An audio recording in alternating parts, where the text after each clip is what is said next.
I'm not a potato.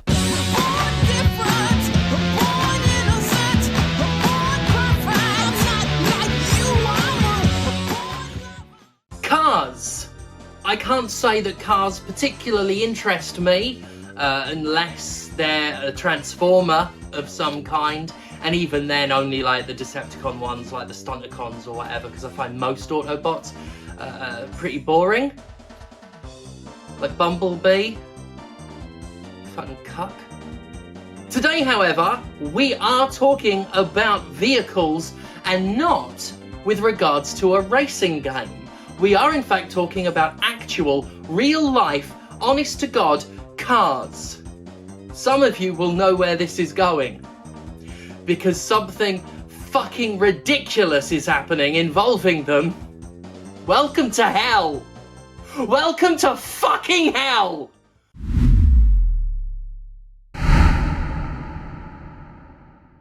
As easy as this particular topic is to rant and rave and become righteously enraged about, I am struggling to bring myself to it. Because if I have to talk about this, I have to accept that it's real, and not a dystopian parody. If I acknowledge this topic, I have to know about this topic, and if I have to know about this topic, I can't deny it exists. Yet here we are, and all week I was inundated with people showing it to me, inundated to such a point that I could not escape the miserable truth that excessive monetization has long escaped the realm of video games and seeped into every pore of modern life. So yeah, let us speak the heresy, let us tear our eyes open and face the horrifying truth together. They're charging subscriptions for car seat warmers now. Yeah, that's right. Subscriptions to make car seats warmer. Jesus fucking Christ. While not exactly a video game related topic, enough viewers told me I had to expose myself to this grim capitalistic nightmare that I'm passing the misery on to the rest of you. BMW, you see, in all its shameless inglory, announced it would start selling subscriptions for heated seats that start at 15 quid a month. 15 quid! For warm seats! For something cars have simply had in the past without the need to pay a perpetual fucking stipend to the manufacturer. Very much like on-disc DLC, cars will naturally have the ability to heat its seats built in, and you'll be paying to unlock it. Essentially, you're not paying to have something new added, you're paying to stop something being withheld from you. As with many naked cash grabs lately, the blame has been put on things like COVID and the war in Ukraine, as if we're to believe that corporations haven't had a history of charging for literally anything it could get away with charging, and that both the pandemic and the war have been used to excuse so much fucking greed and cruelty already that it's kind of an old fucking routine by this point. In another parallel to the game industry, we're being told that cars are just too expensive to make, as if the executives in this industry aren't millionaires and billionaires raking in obscene amounts of profits at the expense of an underpaid workforce. It's not just seats, either.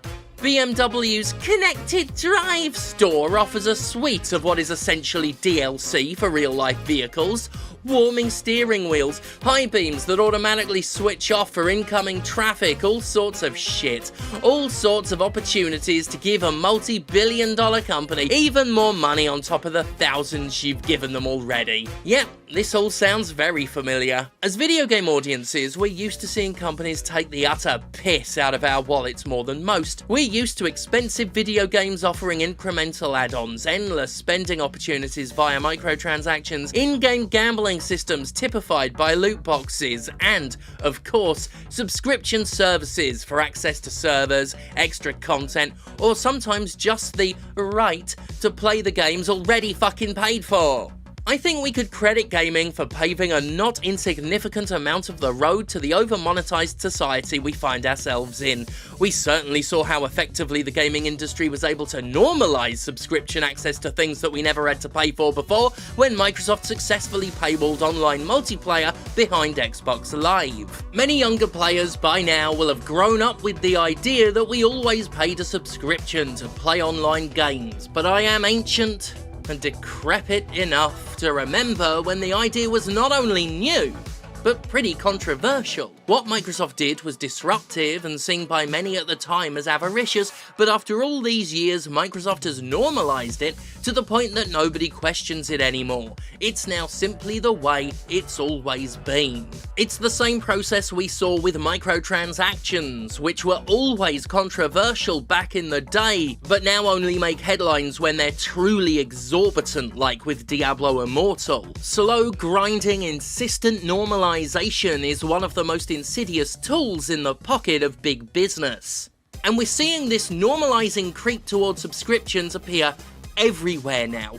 Many products have begun moving away from one-time purchases to endlessly charging so-called services. Things that were once straightforward products are now perpetually premium scams, such as Adobe moving to an enforced subscription model for no justifiable reason, or Microsoft fucking Office of all things. Oh, and here's your regular reminder that piracy is fun! Mobile app stores are lousy with this, as things that have no business being packaged as services are nevertheless sold so, because as we always say here, no amount of money is ever fucking enough for these arseholes. Of course, subscriptions have long been a favourite of companies who want endless money for as little as possible. Not only do they mean regular payments that last longer and cost more over time than one-off purchases, research indicates that a huge number of customers forget to cancel subscriptions after they stop using them. This is something that free trial periods bank on exploiting.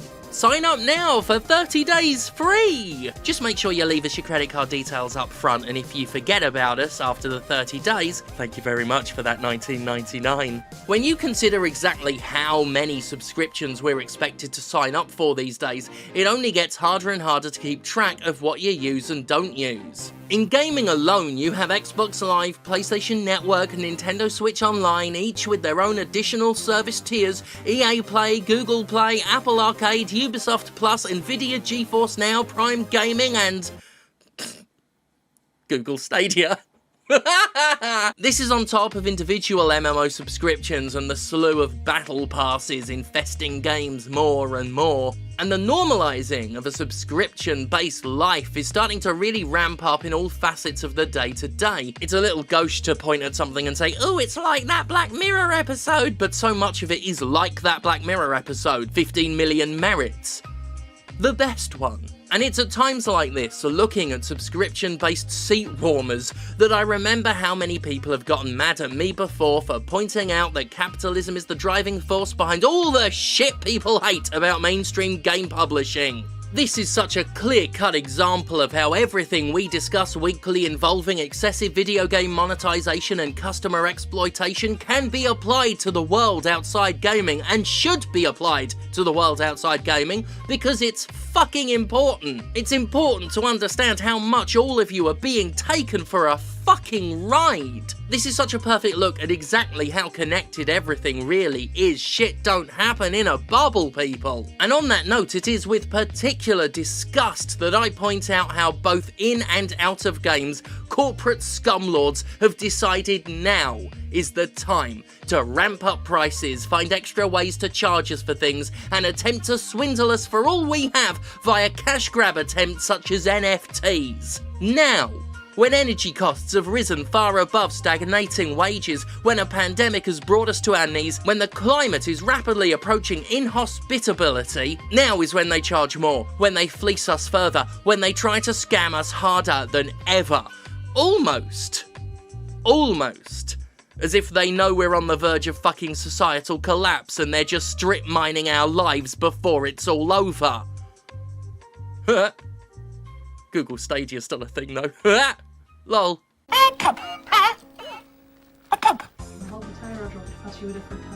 No, I can lift this tyre. Using my strength.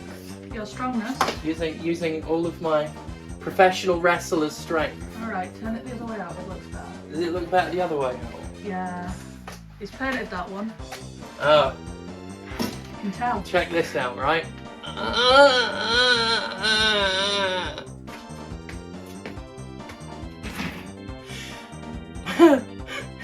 You can see feats of strength like this at some of the wrestling shows that I am at.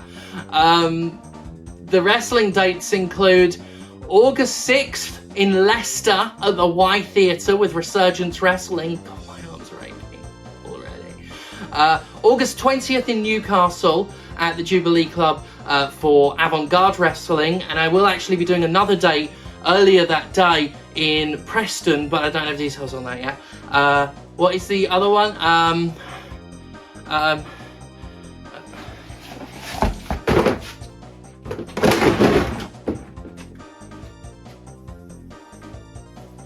Oh my god!